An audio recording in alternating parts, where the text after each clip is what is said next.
दुनिया में सबसे बड़े लोकतंत्र भारत में 2024 की लोकसभा चुनाव प्रक्रिया 44 दिनों में 7 दौर की वोटिंग के बाद शनिवार को खत्म हो गई।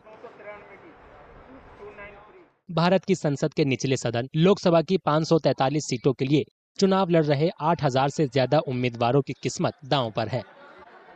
मंगलवार सुबह 8 बजे से वोटों की गिनती शुरू हो जाएगी।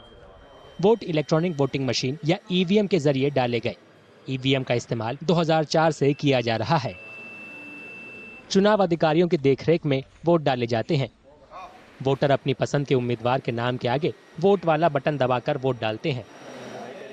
All the EVMs in which votes have been recorded, they are placed in a strong room which is sealed after the election material is received from the polling parties, and that seal which is put first on the EVMs when they are closed after the polling, that seal contains the signatures of all the candidates or their polling agents.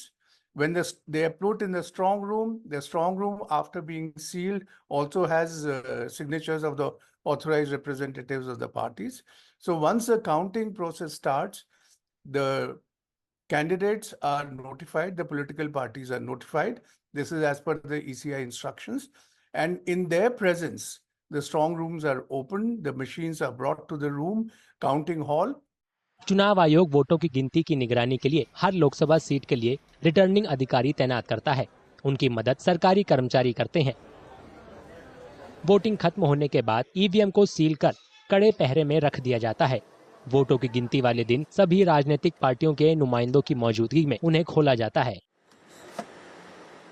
First, the postal ballots are taken up for counting, and as per the instructions of the Election Commission, about half an hour after the postal ballot counting has started, the first round is conducted of the EVM counting, and then round by round the machines are brought, put on the table, and the result button is pressed to see how many votes were cast in that particular polling, in that particular EVM. वोटों की गिनती जहां की जाती है वहां 14 मेजें लगाई जाती हैं। हर ईवीएम की कंट्रोल यूनिट के जरिए वोटों की गिनती राउंड में की जाती है और हर राउंड के बाद नतीजों का ऐलान किया जाता है।